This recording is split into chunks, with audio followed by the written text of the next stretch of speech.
American Magic and Rossa have successful months on the water, Rossa making some interesting developments to their foil tips. Meanwhile, Emirates Team New Zealand bounced back from their structural failure and are now operating a 2-boat programme. Alinghi returned to the water with modifications. INEOS see light at the end of the tunnel after a frustrating commissioning period. Also, a new team emerges from the winter break.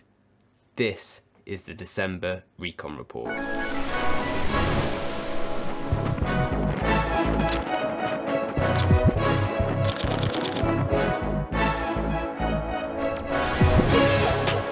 Now, as you can see from this chart, American Magic continued their fantastic November and sit atop a relatively close pack of returning AC36 teams. INEOS prop at the bottom, and things are actually worse than this chart displays, as the majority of the INEOS time on the water has been shakedown tests rather than productive sailing time or tow testing. Alinghi had a month in the shed, 30 days off the water. On re-emerging, they now have a self-tacking jib.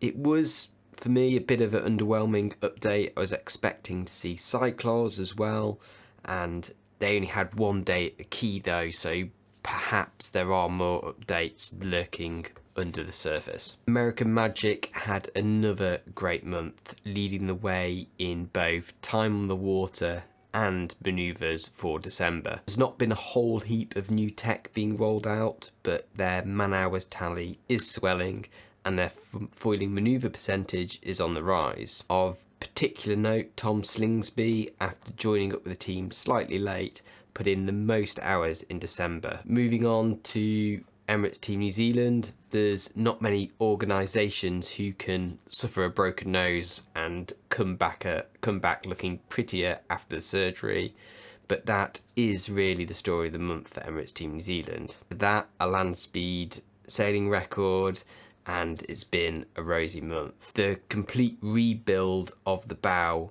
only cost them 25 days, far less than I expected, and they managed to also commission a second AC40. They're way ahead in their campaign total for manoeuvres and foiling percentages, although this is dropping a bit as they move away from the AC40 autopilot. One thing to note, I saw Marcus Hansen, one of the Kiwi SailGP grinders, join the sailing team on the water this month. He's got an interesting background, smashed out a silver medal at only 18 helming a 49er. He looks set for a while to be the heir apparent to Pete Burling, but he dropped away from sailing sometime around Rio and picked up wins in supping before returning to the ETNZ fold for the last cup.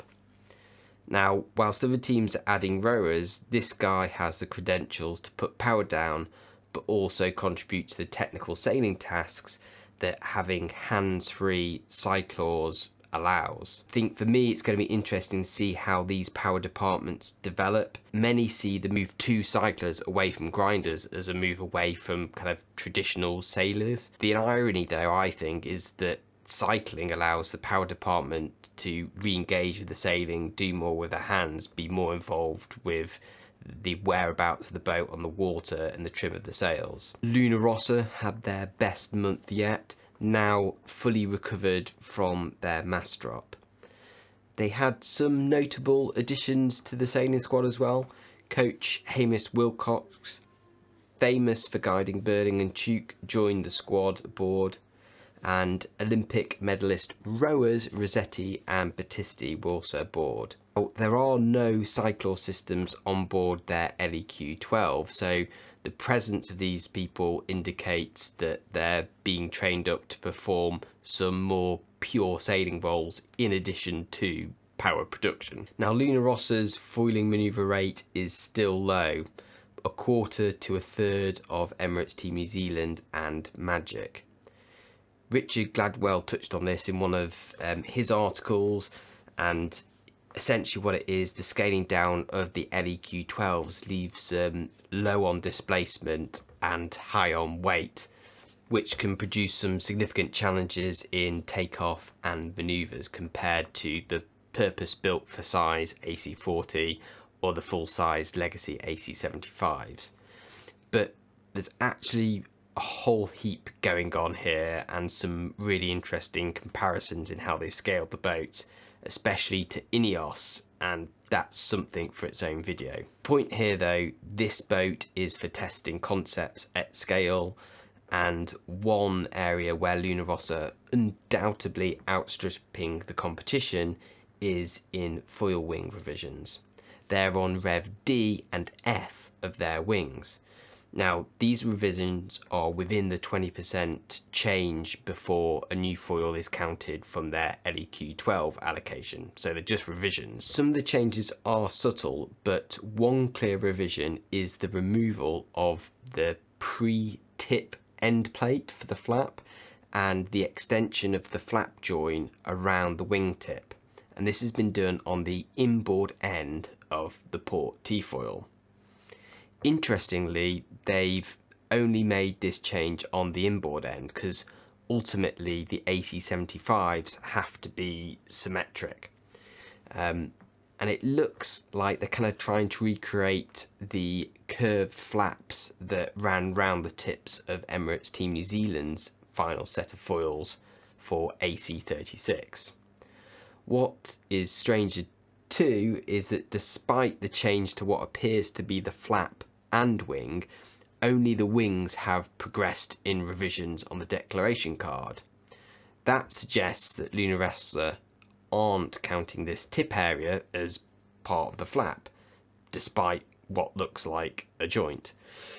We also know that flexures can be 50% of the complete foil chord in end zones.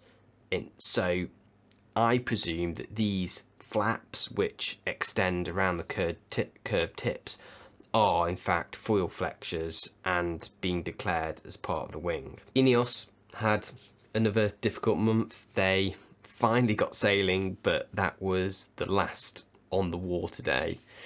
They got up and foiling, but honestly the control didn't look great. Lots of head sail sag flapping around, especially before main sheet loads were fully applied.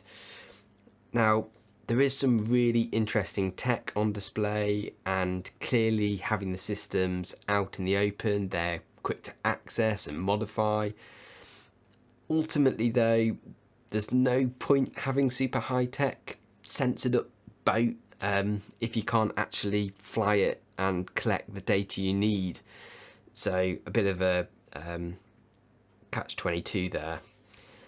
And for INEOS, the tow mast saga continues. There'll be more on this in another video because it's going to run and run, but one team sent a somewhat unpleasant Christmas card asking for more clarity on whether all teams who have towed should declare their towing points as some form of mast. There are some decent points in there about the generality of the resemblance rule for determining parts from the quota, but from the first set of responses to this latest inquiry, it seems like not many of the teams are going to be persuaded on this. Now, the other big news, not strictly December, but I am including this news here, and that's that K-Challenge have made public their entry. Now, at this stage, they have all the hallmarks of an entry looking to the future, and it's great to have the French on board.